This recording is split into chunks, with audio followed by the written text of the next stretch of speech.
I don't stop for stranded vehicles anymore. Not since I watched a pickup truck start itself on Highway 56, with no one in the driver's seat. Let me tell you why. I'd been driving trucks for 15 years when this happened. 15 years of cross-country hauls, logging over 2 million miles without a single accident. I'd seen car crashes, freak weather, even a tornado touchdown half a mile from my rig. None of it ever rattled me. I prided myself on staying calm, keeping my head straight, getting the job done. That all changed 2 winters ago on a run from Kansas City to Amarillo. It was late January, the kind of cold that seeps into your bones even with the heater blasting. I was hauling construction equipment. Heavy load, good money, and I'd promised my daughter I'd be home by the weekend for her birthday. 9 hours into the drive, I was making good time. Highway 56 stretched out ahead of me, surrounded by endless farmland and deep ditches on both sides. The CB radio had gone silent 3 exits back. Just static and the occasional pop of my knuckles on the steering wheel. That stretch of road, it swallows sound. My coffee had gone cold an hour ago. I could still see my breath fogging the windshield despite the heater running full blast. The dashboard clock read 11:47 p.m. I was planning to pull over at the next truck stop, maybe grab a few hours of sleep before pushing through to Amarillo. That's when I saw the hazard lights. They were faint at first, just a rhythmic orange pulse in the distance. As I got closer, I could make out a pickup truck parked crookedly on the shoulder, its front end angled toward the ditch. The back door was hanging wide open, swaying slightly in the wind. The driver's side was empty. I slowed down, my rig's air brakes hissing as I eased onto the shoulder about 50 feet behind the pickup. Something felt off immediately. The truck's engine was cold. I could tell from the lack of exhaust vapor in the freezing air. It had been sitting there a while. I grabbed my flashlight and stepped out into the bitter cold. The wind cut through my jacket like a knife. I called out, "Hey, anyone need help?" Nothing. Just the low moan of wind across the empty fields. That's when I heard it. A wet, scraping sound coming from the ditch. I moved closer to the edge and aimed my flashlight down. The beam barely penetrated the darkness. The ditch was deeper than I'd thought, maybe 12 feet, and the mud at the bottom looked black, almost liquid. Then I saw movement. A man was down there, chest deep in frozen mud and snow, clawing at the embankment.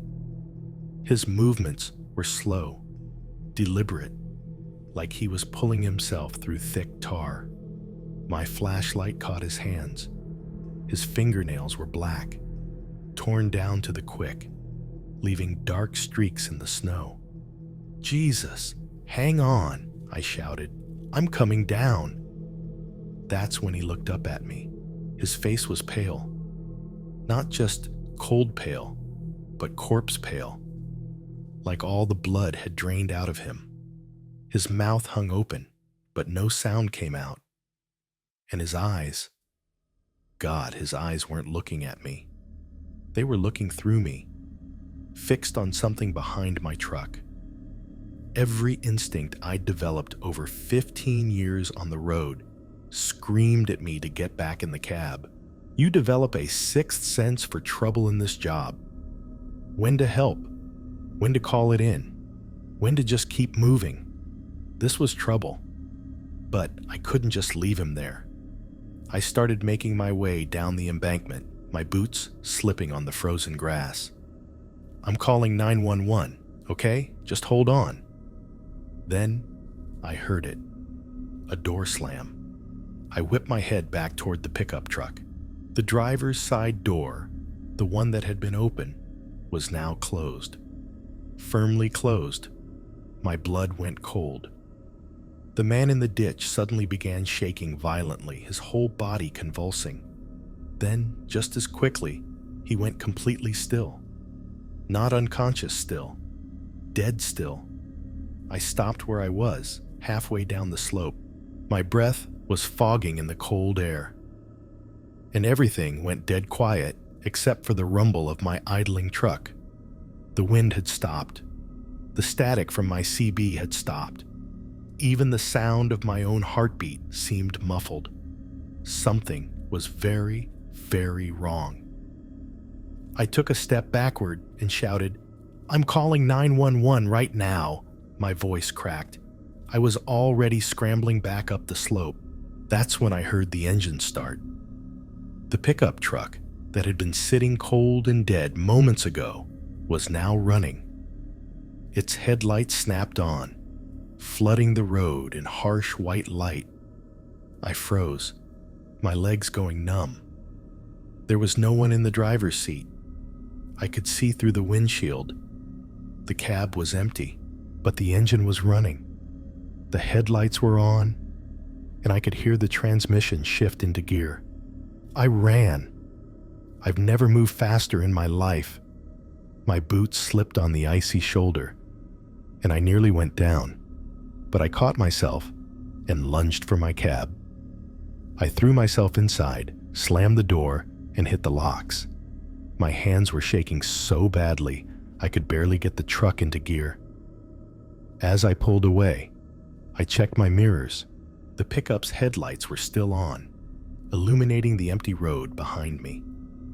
But now the driver's side door was open again, hanging wide, just like when I'd first arrived. And the man in the ditch was gone. I white-knuckled the steering wheel for the next 100 miles, kept checking my mirrors, expecting to see those headlights following me. They never did. When I finally stopped at a truck stop in Oklahoma, my hands were still shaking. I called 911 and tried to explain what I'd seen. The dispatcher kept asking me to slow down, repeat myself. I sounded insane. I know I did. State police arrived at the location 40 minutes later. The trooper who called me back said they'd found tire marks on the shoulder, fresh ones matching my description. He mentioned something else too, something that still keeps me up at night. He said they'd had 3 other calls about an abandoned pickup on that exact stretch of Highway 56 in the past month. Every time they responded, the truck was gone. No tracks, no evidence it was ever there. The trooper who took my statement in person the next day, he wouldn't look me in the eye when he told me that. I made it home for my daughter's birthday, hugged her a little tighter than usual, didn't tell my wife what happened. She already worries enough about me on the road. To this day, whenever I drive through Kansas in winter, I keep my eyes straight ahead. I don't stop for stranded vehicles. I don't investigate hazard lights. And I sure as hell don't look into ditches, because some things on the road aren't looking for help. They're looking for company.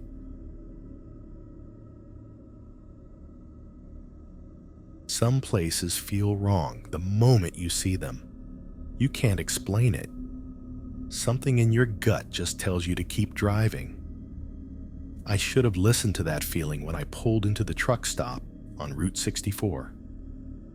This happened in 2017, during a delivery run from Illinois to New Mexico.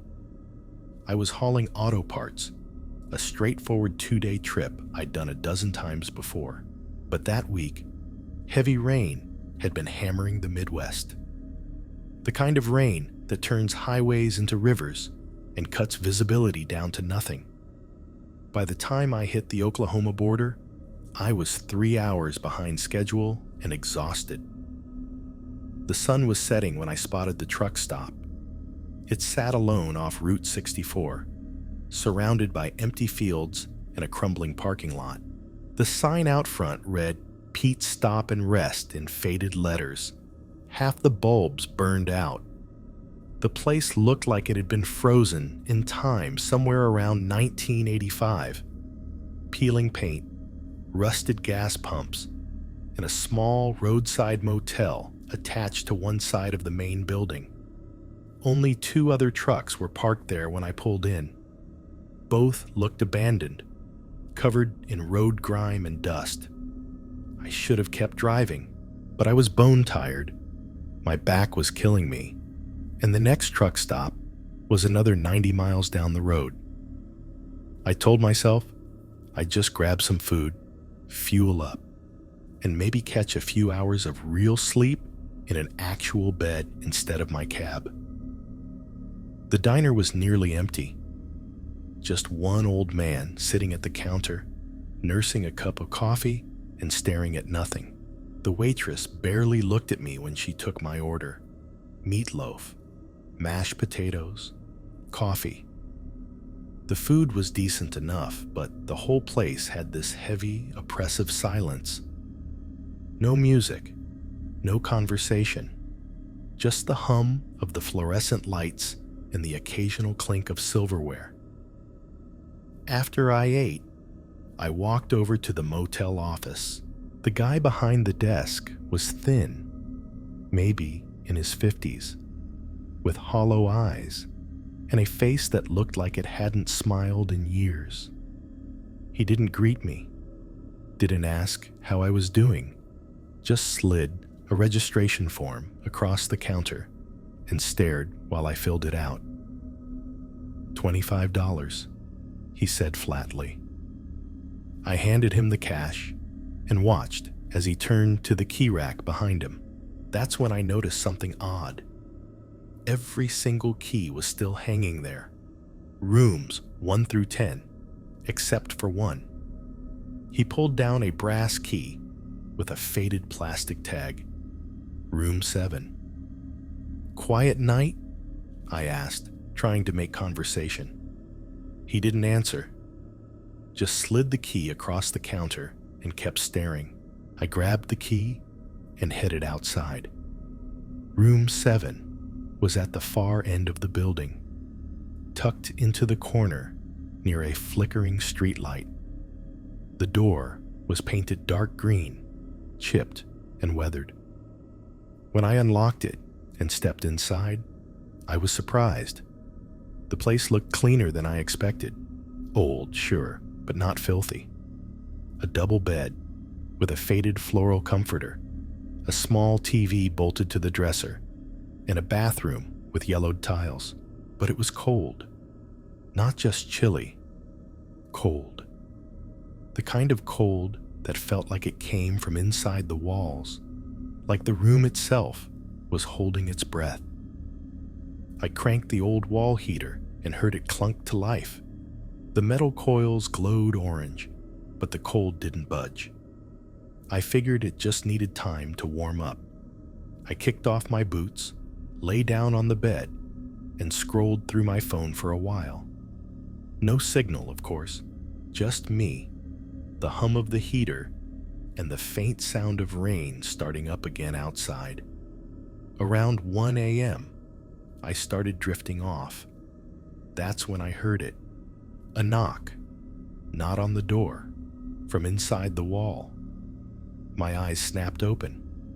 I lay there, perfectly still, listening. The knock came again, slow and deliberate. 3 taps, a pause, then 2 more. I sat up slowly, my heart starting to pound. The knocking repeated, this time closer, like someone was moving along the inside of the wall. Then I heard something else, a voice. It was low, muffled, almost a whisper, but I could make out the words. Help me. Every hair on my body stood up. I grabbed my phone and turned on the flashlight, aiming it at the wall. That's when I saw it. A thin crack running from the floor to the ceiling, right behind the bed.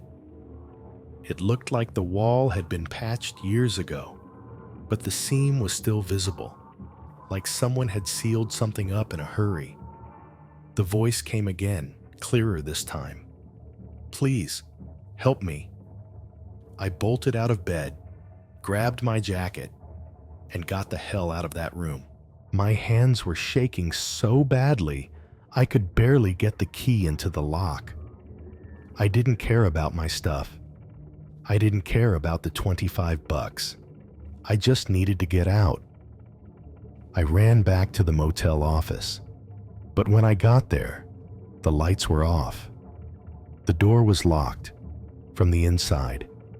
I pounded on the glass, shouting for the guy who'd checked me in, but no one answered. The lobby was completely dark.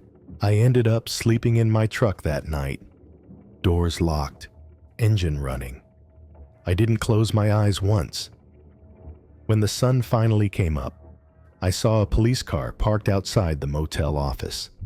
A state trooper was talking to the desk clerk, who looked even more pale than he had the night before. I walked over and asked what was going on. The trooper glanced at me, then back at his notepad. "You stay here last night?" "Yeah," I said. "Room 7. Why?" His expression changed. "We're investigating a missing person case. Traveler stayed here last week and never checked out. Disappeared without a trace." My stomach dropped. "What room?" "Room 7. I told him everything. The knocking, the voice, the crack in the wall. He didn't look surprised. He just nodded slowly and said, "We're gonna need to take a look at that room." But I know what I heard that night. Someone was in that wall, and they were asking for help. I still drive Route 64 sometimes, but I never stop at Pete's anymore. In fact, I looked it up online a few months ago. The place doesn't exist. No records, no reviews, no address. It's like it was never there at all.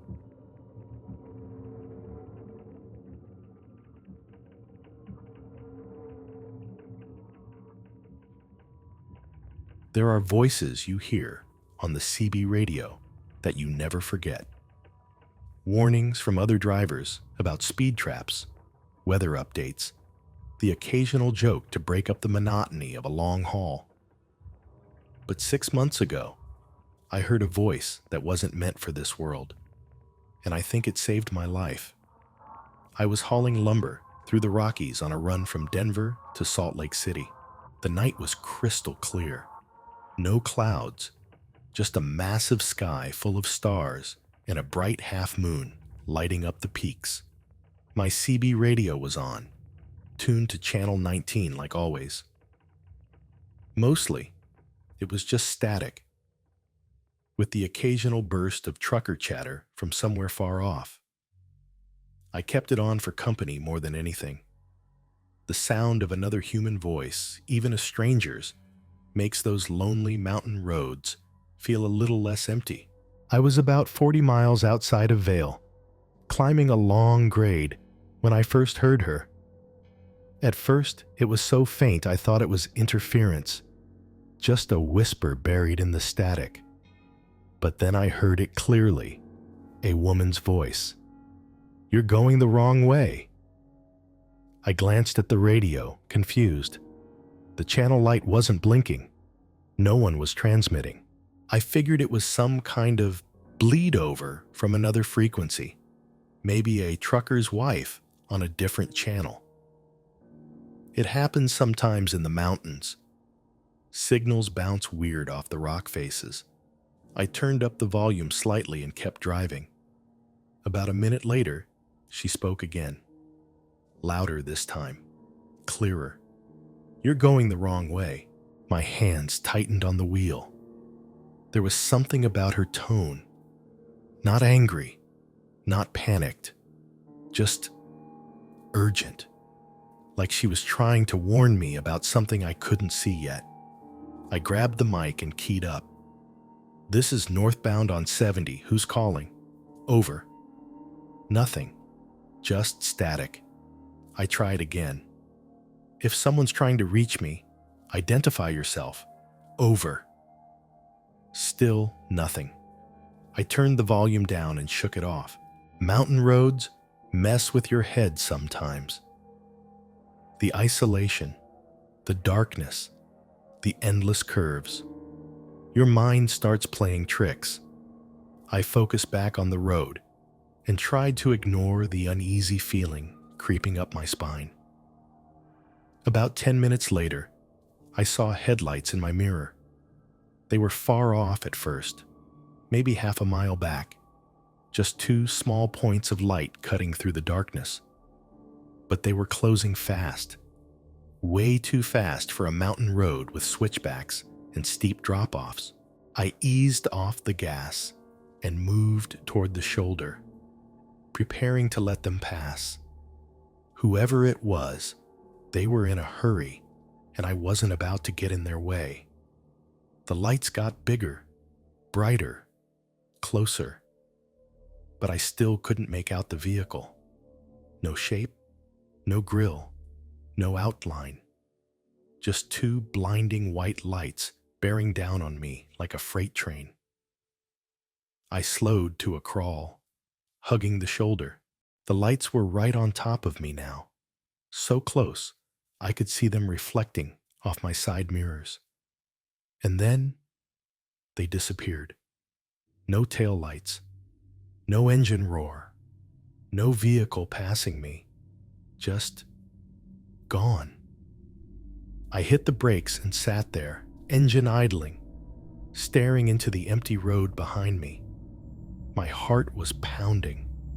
The highway stretched out in both directions, completely deserted. There was nowhere for a vehicle to go. No exits, no turnoffs, just sheer rock on one side and a guardrail on the other. I started to get this sick, twisting feeling in my stomach. I grabbed the mic again, my hand shaking slightly. "This is northbound on 70. Anyone out there? I just had a vehicle come up behind me and vanish. Anyone see anything? Over." The radio crackled, and then her voice came through again.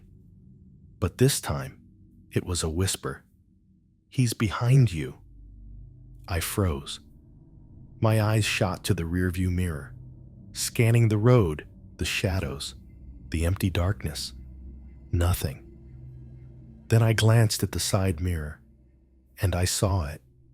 Just for a split second, a silhouette standing on top of my trailer, a figure with long hair, blowing in the wind, arms hanging limp at its sides. It was facing forward toward my cab, like it was watching me. I slammed the brakes. The truck lurched to a stop, air brakes hissing. I grabbed my flashlight, threw open the door, and jumped out. My breath was fogging in the cold mountain air as I circled the rig, shining the light across every inch of the trailer. Nothing. No one. The tarp was still tied down. The load was secure. There were no footprints in the thin layer of frost on the trailer bed. I was completely alone, but I didn't feel alone. I climbed back into the cab, my hands still trembling. The CB radio was still on, the channel light blinking slowly. I hadn't touched it. I hadn't keyed the mic, but it was transmitting. And then I heard a different voice, a man's voice this time, calm, low, and so close it sounded like he was sitting in the passenger seat. "She was warning you," he said. "You didn't listen." The radio shut off by itself. The channel light went dark. The cab went completely silent, except for the low rumble of my engine. I sat there for a long moment, trying to process what had just happened. Every logical part of my brain was screaming that it was exhaustion, that I was imagining things, that I needed to pull over and rest. But I didn't stop.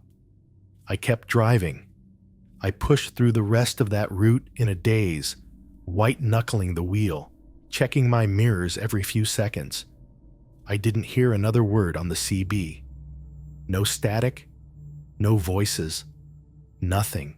When I finally rolled into a truck stop outside Salt Lake City around 6 a.m., I grabbed my phone and checked the news. That's when I saw it. A massive rock slide had come down on Highway 70 near Vail at 4:47 a.m., exactly 2 hours after I'd passed through that section. Tons of rock and debris had buried the road, crushing 3 cars and blocking both lanes completely. 2 people were killed. 1 was still missing. The highway was closed for 3 days. I sat in my cab, staring at the photos on my phone. The mangled vehicles, the boulders the size of trucks, the rescue crews digging through the rubble. If I'd been going slower, if I'd stopped for longer, if I'd pulled over to rest like I'd been thinking, I would have been right there when it came down. I've driven that route a dozen times since then. I always keep my CB on, always listen for her voice, but I've never heard it again. I don't know who she was. I don't know why she warned me, but I think about her every time I pass through those mountains. Because whoever that voice belonged to, whatever she was, she saved my life that night. And I never even got to say thank you.